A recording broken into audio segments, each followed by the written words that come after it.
World novel के studio की परिवार की ओर से आपका हार्दिक अभिनंदन है, चूँकि आपने यहाँ समय दिया।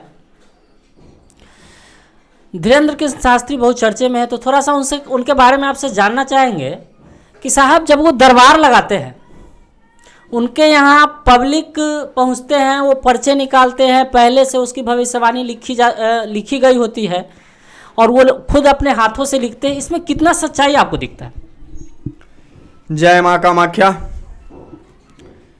देखिए, धीरेन्द्र कृष्ण शास्त्री जो दरबार लगाते हैं, उनके यहाँ जो श्रद्धालु, जो भक्तगण, जो पीड़ित व्यक्ति आते हैं, उनका कल्याण भी करते हैं। रही पर्चे की बात, तो पर्चे में ऐसा नहीं है कि उन्होंने किसी से कोई प्रश्न करके पहले जानकारी लिया होता है। जिस तरह विगत 2-4 दिन पहले पटना में आए थे धीरेन्द्र कृष्ण शास्त्री, बिहार के पटना में, वहाँ इतनी भीड़ थी कि एक दिन में लगभग 3 लाख से भी ज़्यादा लोग इकट्ठे हुए थे भीड़ में। बड़े से बड़े मीडिया वगैरह जानने वाले भी इस बात का ये किया मुआयना। मेरे जानकारी में सर 10 लाख थे, और जब वहाँ भीड़ नहीं ऑब्जर्व हो सका था तो इसलिए रोक दिया गया था कि पब्लिकों को एक मैसेज छोड़ा गया था भाया सोशल मीडियाज कि आप ना आए, यहाँ स्थान नहीं है। तो सर आपने अभी क्या बोलते 3 लाख बोला, इस पर मैंने ये आपको कहा कि नहीं, वो 10 लाख की संख्या थी। हाँ, 10 लाख ही रही होगी, ये तो बहुत अच्छी बात है। बच गई पर्चे की बात, तो पर्चा में किसी तरह का कोई विरोध करने वाले भले ही करे, लेकिन इसमें किसी तरह का कोई छल कपट या किसी तरह की पहले से जानकारी नहीं होती है। वो अपने इष्ट के अधीन जिस व्यासपीठ पर वो बैठते हैं, उस गद्दी की एक अलग महिमा है। उन्होंने ऐसा अपना जप तप होम साधना वगैरह करके इतनी सिद्धि प्राप्त की है कि जब उनके समीप कोई व्यक्ति बैठते हैं तो उनकी पूरी जानकारी वो मन ही मन समझ करके उसे एक पेपर पर, पटल पर लोगों के सामने रख देते हैं, और वास्तविकता वही होती है। साहब आपने कहा कि अभी कि उन्होंने जब तब ये किया है, मतलब आध्यात्मिक में अपना समय दिया है, त्याग दिया है।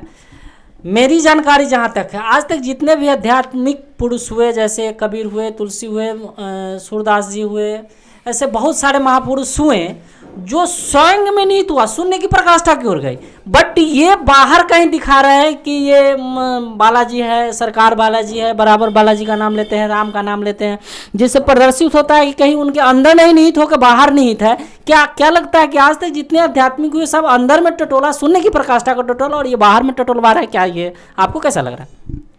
देखिए, आपने जिन जिन का नाम लिया, ये जो शास्त्र है ना, ये कोई नई चीज़ नहीं है।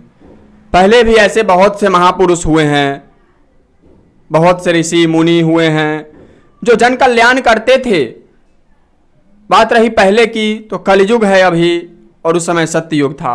सत्ययुग और कलयुग में कुछ युग का भी प्रभाव रहा है। उस समय किसी को अपने नियम, अपने निष्ठा, अपने श्रद्धा, अपने इष्ट के प्रति जागरूक नहीं करना होता था। वो स्वयं में ऐसा मनोबल था कि वो अपने काम को करते थे। लेकिन आज हिंदू, हम सनातनी सो रहे हैं, तो वो धीरेन्द्र कृष्ण शास्त्री इसके माध्यम से हम जन जन तक, हम हिंदुओं तक ये बात फैला रहे हैं, लोगों के मनोबल को प्रेरित कर रहे हैं, जगा रहे हैं हिंदुओं को कि हम हिंदुओं के पास, हम सनातनियों के पास इतनी क्षमता है, पहले से ये होता आया है। आज भी इसको याद रखो और इसे अपने धरती पर बनाए रखो। साहब आपके भी शब्दों में हिंदू हिंदू शब्द सुनने को मिल रहा है। थोड़ा सा हम ये जानना चाहेंगे कि ये उनके धीरेन्द्र कृष्ण शास्त्री के भी मुंह से, ये जुबान से आता है कि हम हिंदू राष्ट्र बनाएंगे, सनातनियों का ग्रो होगा, हमारा भारत को हिंदू राष्ट्र को घोषित कर दिया जाए। तो हमें तो लगता है कि हमारा हिंदुस्तान ही हिंदू नाम से, हिंदू स्थान मतलब हिंदुस्तान, तो पहले से हम हिंदू है।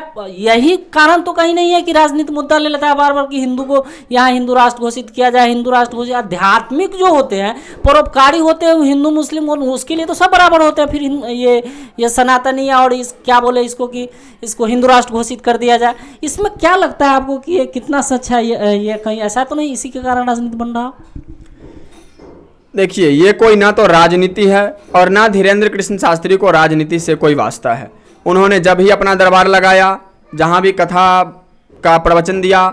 उन्होंने किसी तरह से किसी राजनेता को विशेष रूप से आमंत्रण नहीं दिया। किसी भी राजनेता के यहाँ उनका आना जाना उठना बैठना नहीं है। दरबार में जो आते हैं वो जन कल्याण के व्यू से सबका कल्याण करते हैं। वो राजनेता हो, प्रधानमंत्री हो, मुख्यमंत्री हो या हम आम जनता हो, जो भी वहाँ जा कर के अर्जी लगाते हैं, यदि प्रभु पर उनकी निष्ठा है तो उनका अर्जी स्वीकार होता है। हिंदू राष्ट्र की बात है तो जैसा आपने कहा कि हिंदुस्तान है, वास्तव में ये हिंदुस्तान है, लेकिन यहाँ के हिंदू अभी सो रहे हैं। यहाँ के राजनेता हिंदू मुस्लिम को बांटवारा करा करके अपना राजनीति मुद्दा तैयार करके किसी तरह अपना सीट अपना सत्ता जमा करके रखना चाह रहे हैं। तो ये कहने का तात्पर्य है कि हम ये नहीं कह रहे हैं मुस्लिमों को कि वो यहाँ से चले जाएं, लेकिन आपने जब पाकिस्तान कभी जा करके देखिए हुजूर, हम पाकिस्तान में हिंदुओं की क्या औकात रह जाती है, कैसे सम्मान किया जाता है उनका। आज यहाँ जो मुस्लिम रहते हैं, हमारे आईपीसी इंडियन पीनल कोड का जो धारा है उसमें एक समान सबका दर्जा दिया गया है, परंतु ये हिंदुस्तान है और हिंदू राष्ट्र ही होना चाहिए। कहने का मतलब आपका यहाँ होता है कि पूर्णतः हिंदू होना चाहिए। जैसे आपने जैसा आपके शब्दों से कुछ झलका हमें कि जैसा कि पाकिस्तान में हिंदुओं के साथ किया जा रहा है, क्या हम यहाँ मुसलमान के साथ किया जाए? हाँ, क्यों नहीं। जो जिस भाषा को समझता है उसे उसी भाषा में समझाना चाहिए, क्योंकि खग जाने खग ही के भाषा। यदि पक्षी को आप अपने भाषा में कहेंगे तो नहीं समझ पाएगा। पहले पक्षियों के भाषा को समझना अति आवश्यक है और उसे उसी भाषा में समझाया जा सकता है वह जिस भाषा में समझने लायक हो। अच्छा, ये जो आपने बोला कि सब जिस भाषा में समझना चाहता है वो उसी भाषा में समझे। साहब, मैं आपसे शास्त्री जी एक बात जानूं कि कहीं किसी न किसी समाज में, किसी देश में, किसी भी राज्य में, किसी भी जिले में जो भी आप स्टैंडर्ड को आप चयन करते हैं उसमें व्यक्ति विशेष गड़बड़ होता है, सभी तो गड़बड़ नहीं होते हैं। तो फिर इस पर आप क्या कहेंगे कि ये सबके लिए आपने जो कहा वो सबके लिए एक समान ला दिया जाए या व्यक्ति विशेष पर लाया जाए?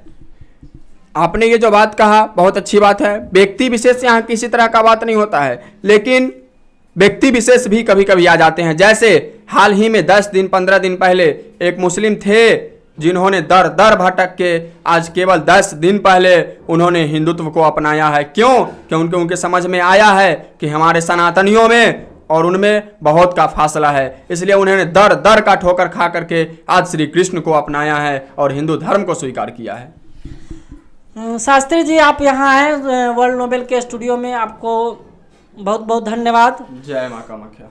अपनी बात को यही समाप्त करते हैं और आशा करते हैं कि पुनः जब आपसे कोई रिक्वेस्ट भेजा जाए तो आप यहाँ उपस्थित होंगे। धन्यवाद।